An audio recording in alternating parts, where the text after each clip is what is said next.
Hello, everyone. I know it doesn't feel like a Friday. It doesn't to me.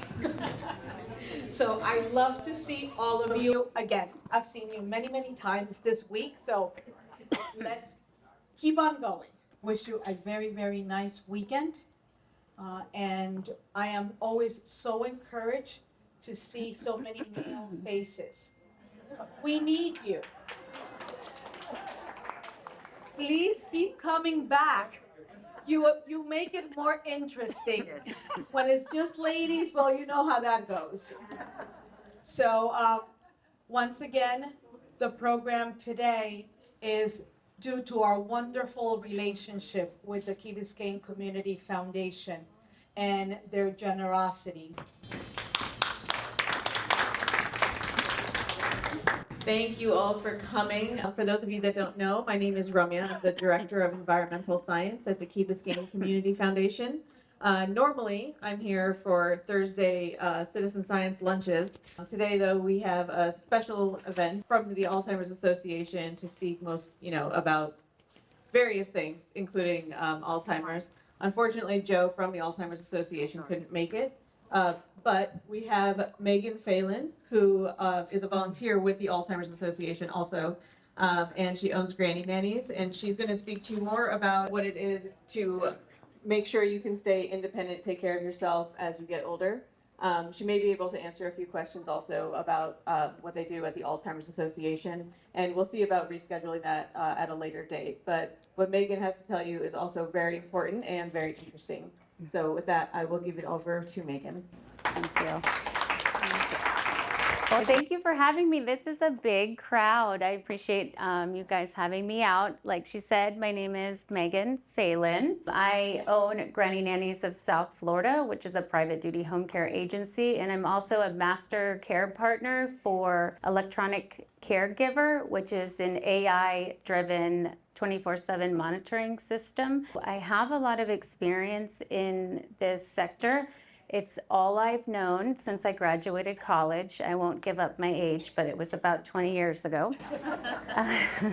So this is all I've done is elder care, so I have a lot to talk about and a lot to share with you all. I have a quick little presentation with 3 main tips on what I would suggest if I had my parents down with me and what I would be doing right now for them, because they are entering that age where they're going to be needing to think about that. Like I said, I'm Meghan. I own Granny Nannies and Electronic Caregiver, so I've spent nearly 2 decades helping families plan for one of the biggest transitions that you may have in your life, and that's how to stay independent, safe, and comfortable in the place you like the most, which is home.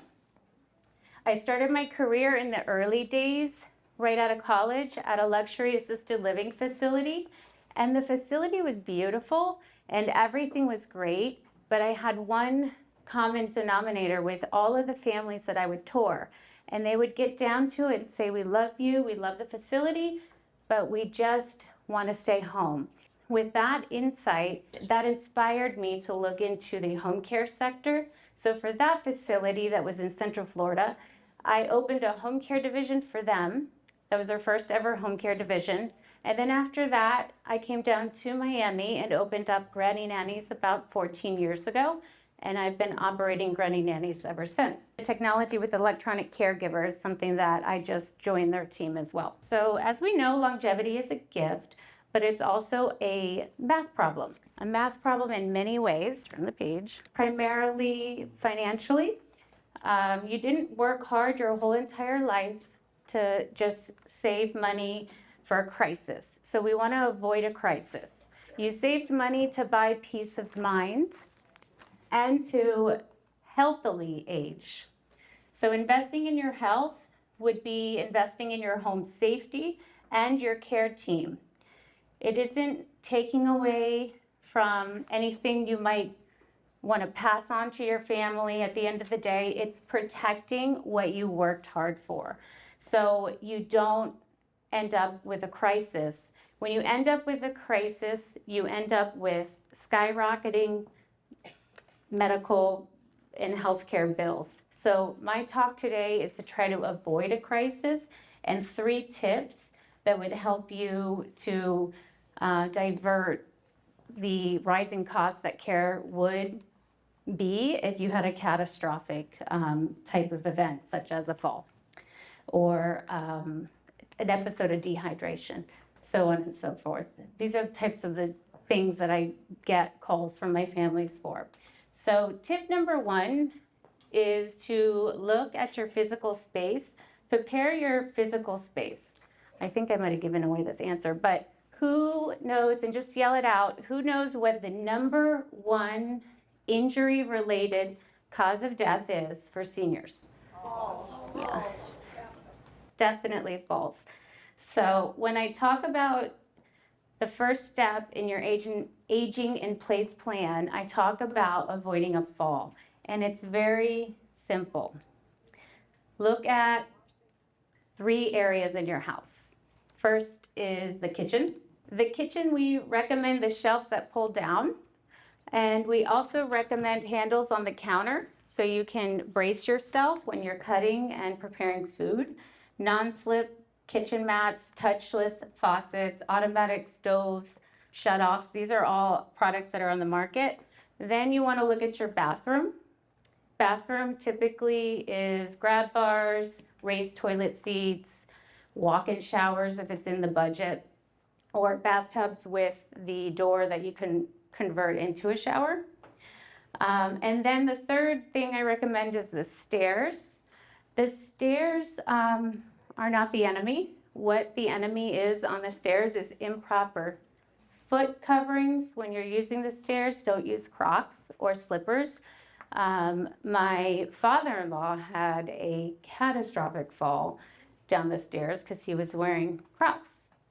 And we would have never thought that because he lives in Crocs. So improper footwear, make sure you're not wearing the Crocs and the slippers when you're going down the stairs.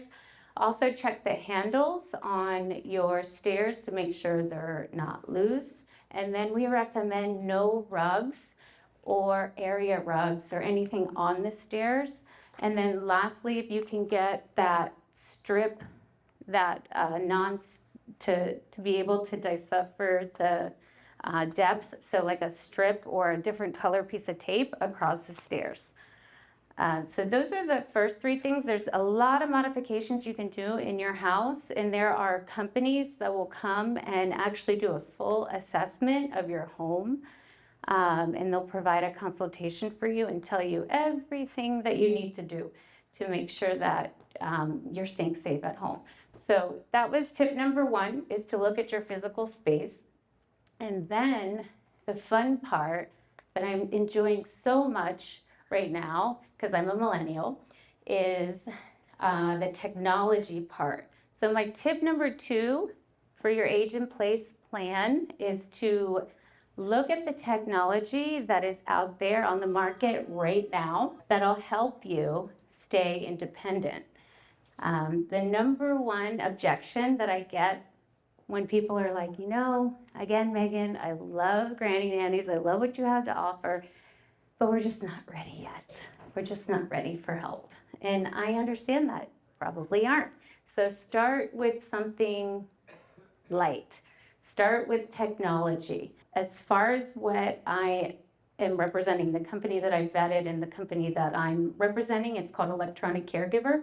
That is an AI-driven care model that is much like the Lifelines, the Sensies, all in one. So technology has come so far that I don't even think we realize that it is replacing the need and the cost for a caregiver in the beginning. So not completely, it's not completely replacing caregivers, but it's starting to take little tasks away, such as fall monitoring, sensors around the house, such as reminders for medication, AI caregiver that can call your doctor, hey, whatever you call her, Addison is, I think her name is, hey, Addison, call my doctor, and it'll ring your doctor. doing wellness checks every week with nurses.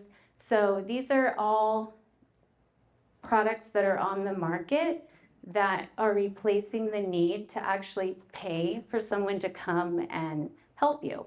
So take a look at the technology space for senior care. It's coming a long way and it's coming really fast. And I'd be happy to answer any kind of questions about that part of it. So that was my tip number 2. It's look into the friendly helpers that are out on the market right now. That is technology and using AI to help you stay at home longer and help you stay safe. Families are loving this because it's bridging the gap from independence to you might need a little bit of help, but you're not ready. So it kind of bridges that gap using something like this. My third tip is you can't fully replace the human side of your age in place plan with technology and devices that you might install. There is still a huge need for the human side of your age in place plan, and that's not just a caregiver. I have 4 people that I recommend to everybody to have ready and to talk to right now, saying I need to prepare. And the 4 people that I recommend you talk to, you need to talk to your estate attorney, or you need to get one if you don't have one. And that is because you should have your power of attorney set up, your healthcare surrogate, your living will, and all of those documents in place. Now, a lot of people believe that just because you sign a power of attorney, that the person who you put in charge of your affairs has access to everything. And that's not true. The only time that a power of attorney could make a decision for you or set something up for you is if you were deemed incapacitated or incompetent. So just because you have the documents in place for your son or daughter or niece doesn't mean that your son or daughter or niece will ever have control. It's only if those 2 events happen. And I'm friends with somebody who lives here that you guys probably know, Frances Reeves. Yes, I love her, and we've worked together. Second person is CPA. You need to talk to your CPA. So when you're putting together your age in place plan, you've got your tools for your physical house, and then you've got your technology, and now you're building your human team. And your CPA, some people forget to talk to them. Many families are not aware that certain preventative and supportive care products, such as getting a caregiver through an agency, not privately, but through an agency, or getting the Lifeline, or getting the AI caregiver, all of that is considered a medical expense. So you want to talk to your CPA, and you want to let him know what you're doing, because he's going to know best what you can write off and what you can't, and the certain tax incentives of having this type of preventative help. So talk to your CPA. And then your financial advisor, let him know, this is my plan. I want to stay at home as long as possible, if not forever. And tell me how I'm going to be able to do that. So you want to talk to your financial advisor. And then last is, I think it's really important for you all to know, it doesn't have to be my agency, but any agency, any sort of caregiver type agency, you want to get to know those people before a crisis happens, because then you've already vetted their company, their people, maybe you have a personal relationship with them, and you feel comfortable when you need them in your house. So go ahead and call 3 to 5 agencies, get a feel for them, vet them, and maybe a need comes up, you already know them. I'll give a couple tips when you do call around. So many times Talia's on call, and we get calls at 7, 8 o'clock at night on a Friday, and the family's in crisis mode. We haven't met them, they don't know us, but they're here scattered to try to put and piece things together at the very last minute, and that's very difficult for families. So we highly recommend you get to know a home care agency prior. An insider tip, not all home care agencies are the same, even though we do have the same licensing. I would recommend that you ask for their license because there's so many people that come here, open up an LLC, register it with Sunbids, and calls themselves an agency. You've got to do another step. You have to go to the state of Florida, and you have to actually apply for a license. So when you're doing your research, pick a home care agency, ask them to send you a copy of their license. Then you want to make sure, ask them to send you a copy of their general liability policy. You want to make sure that their caregivers are covered if there's ever any negligence. So get to know those home care agencies. You want to trust who's coming into your house. I think one of my biggest things, we get like 40 calls a week from caregivers wanting to register with us. And we probably cut out about 99% of the applicants because we ask them for one thing, just one thing. Could you please provide us with 2 references of families that you've worked with for 3 consecutive years? I'm going to call them, I want to talk to them, and you get a reference from them. So about 99% of them can't produce that. So that's how we cut out a lot of people wasting your time, is we ask for a reference. So even if you do hire someone privately, you can cut through a lot of the drama by just asking them, can you give me a family you've worked with for 3 or more years? And can I call them and get a reference on you? Guaranteed, 99% can't do that. So these are just insider tips. You want to invest now in this age and place plan. You want to put it together to avoid a catastrophic situation. So many times I've sat with families and daughters and sons who say, you know what, I just wish I had more quality time with my mom or my dad. I felt like the last few years was task, task, task, task, task. And I've never heard, oh, I wish I had more money, or I wish I had this. Absolutely every time, I wish I had more quality time. I felt like it was just job. So use these tools that I gave you, the 3 tips, and start preparing. Maybe you never need the age and place plan. Hopefully you don't. But at least if you do, you know that it's going to buy you quality time with your family and your loved ones. So that's all I had, and I'll open it up for questions if you had any. I do. What do you recommend for paying bills? It's a family wants to have somebody take over paying the bills. Oh, okay. So you're looking for like an outsider to cover the financial affairs of somebody? To actually pay the bills. Yeah, like somebody in charge of paying the bills and balancing the books. That's a really niche area. But of course, I know a couple of people who do it, and they have to have the right insurance for it. So you want to just make sure. I would have to look into what that insurance is. It's a financial bond or something, a bond insurance. But you just want to make sure it's a reputable person. But they are out there. There are people who specifically do that. Like I do the person will do the financial piece, and then, there's caregivers and everything. So I don't recommend like mixing it unless you're hiring the person yourself and you trust them.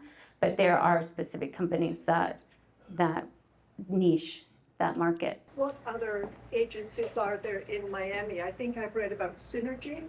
Just check the state of Florida website. There's 800 home health care agencies in Miami and in Miami-Dade. And some of them only do Medicare, some of them only do private pay. But I would say if you're looking at the private pay, maybe there's about 300 or 400. And then out of that, There's about 10 to 15 that really do a lot of the business, which Synergy is one of them. Synergy, Home Instead is big. Comfort Care, I know Dr. Stone used to have a Comfort Care franchise here. And then Visiting Angels is big. Yeah. Granny Nannies, they're good. And there's a couple of other ones I'm probably missing that are big. How does long-term care policy, if you have one? How does long-term care insurance work with the home care agency?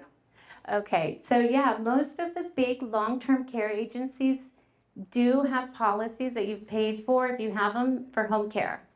So you have to look at the daily benefit for home health to see what your benefit is per day. And then let's say round number, your daily benefit is $100 a day, which is really low. I hope yours is more. But then you get the hourly fees of each agency, and you decide with the hourly fees how much many hours would be covered. So let's say it's $100 a day, and this agency costs $20. It's going to cover for 5 hours of care. Does the long-term care company help you select a company? With the long-term care, you have to show a need for the care, and they're very difficult to work with. And I have this whole coaching session that I give my clients that have long-term care. So to get your long-term care benefits approved, which is great, you want them approved if you're going to use them because it waives the premium. You're no longer paying premiums. But to get approved, you need help with, you either need a cognitive impairment diagnosis, which will automatically approve you, or you need help with 2 of the 5 activities of daily living. And they don't count everything in the house as activities of daily living. Meal prep is not an activity of daily living. Driving is not an activity of daily living. Just because you need help with those 2 things doesn't mean you're automatically going to get approved.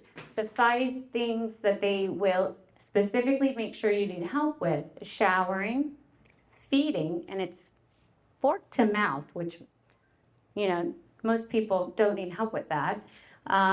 Ambulation, which is walking, dressing, and toileting. Those are the 5 things. So if you don't need assistance with those 5 things, you won't get approved unless you have a diagnosis of a cognitive impairment. So it's kind of a situation that I tell my families, even if you're kind of teetering on the border of needing help with those 5 things, when you sit down with your long-term care insurance and you're wanting to open the benefit, that's like the time to not overstate how well you're doing, basically. So it's difficult. You'll want to have an agency by your side helping you through the process.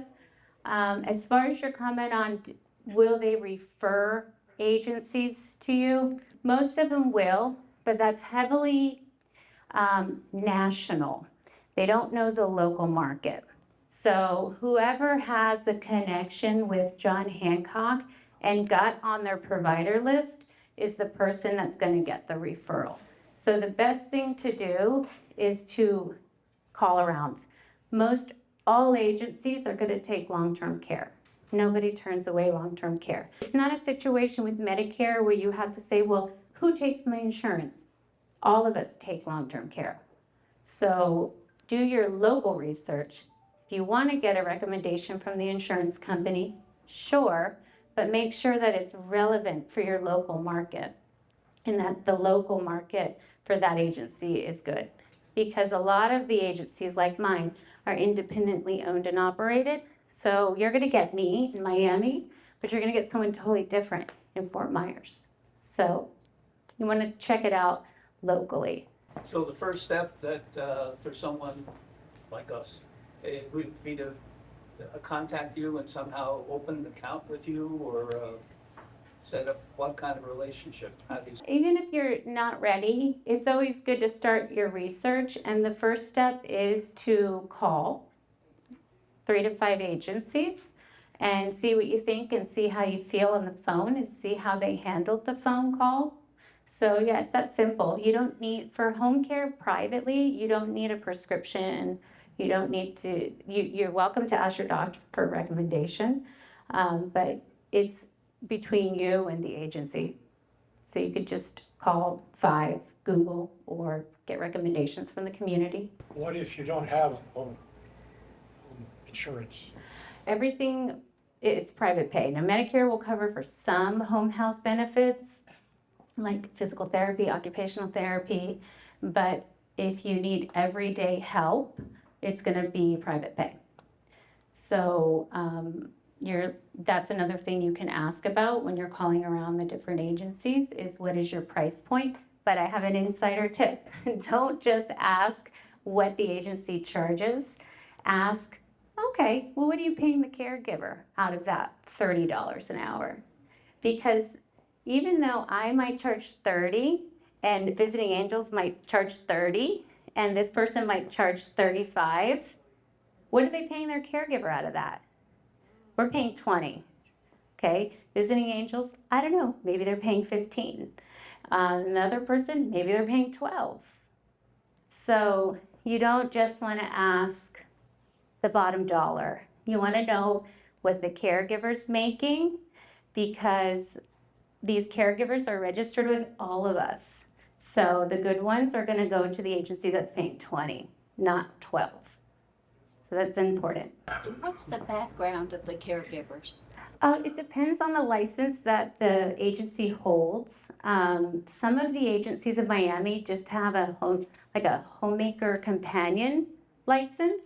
So then they can't do help in the shower, or they can't do help moving or walking or range of motion.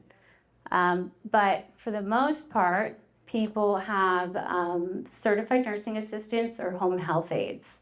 So that's what you want to ask too. Are your people home health aides, certified nursing assistants, or are they just homemakers and companions? Homemakers or companions can't follow you to the end, because the second somebody would need help in the shower, then you've lost that relationship with the homemaker or companion. They're not legally allowed to. Isn't there a tremendous turnover in the caregiver industry itself? There is. It's our biggest challenge. Is there a huge turnover with the caregivers? And it is. It's a nationwide problem. And it's an even more unique problem in Miami with our own unique issues.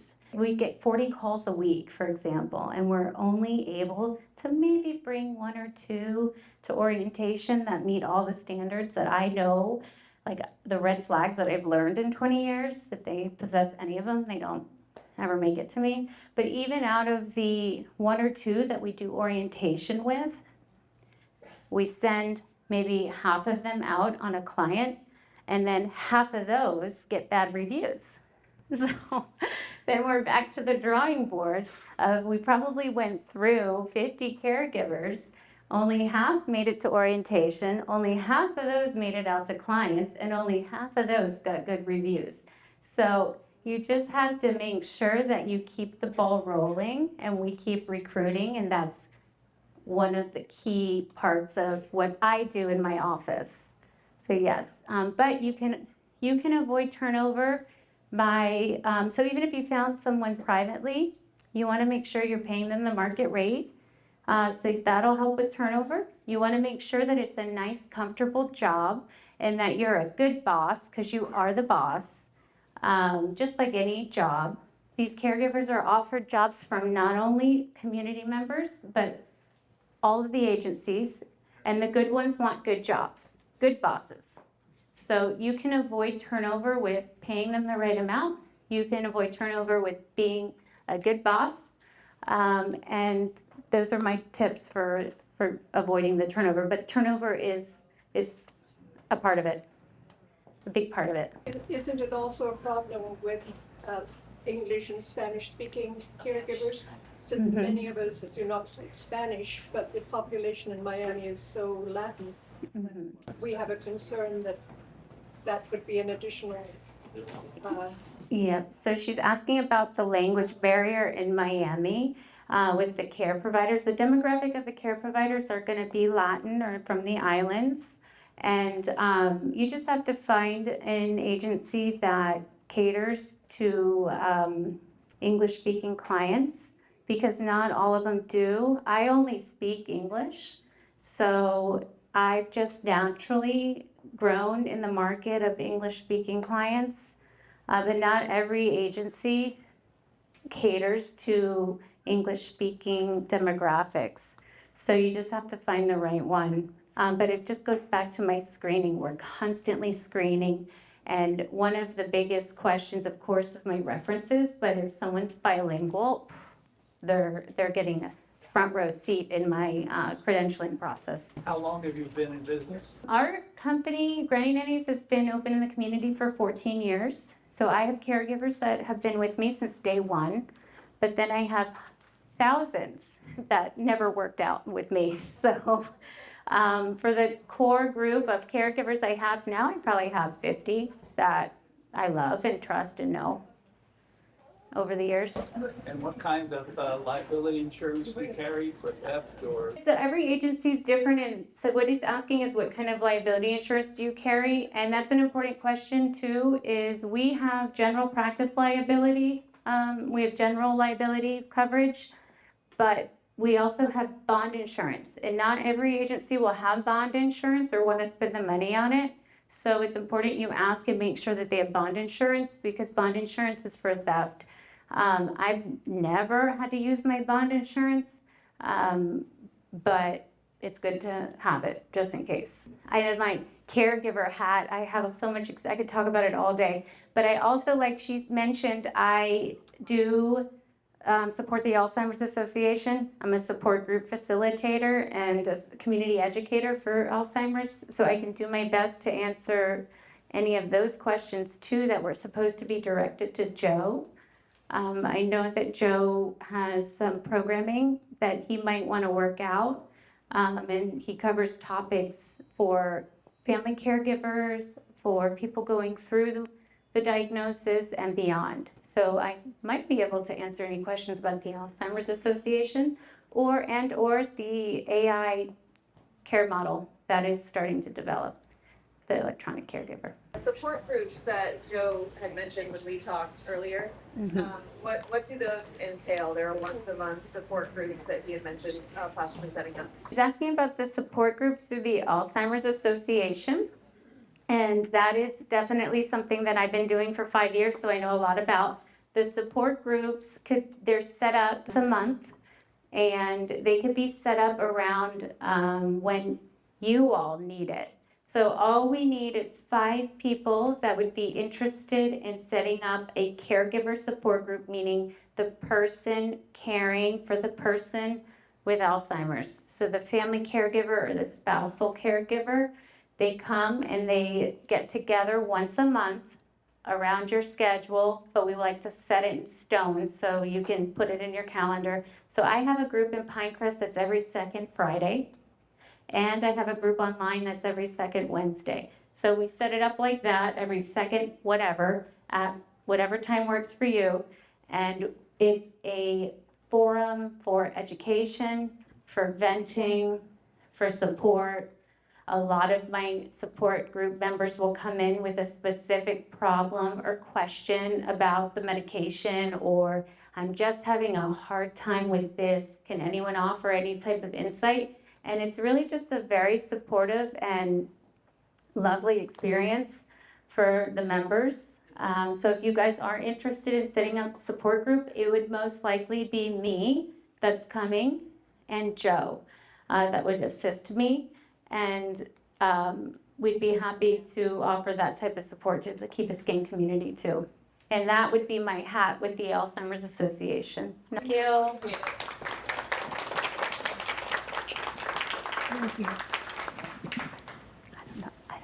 Thank you all for coming. We really appreciate it.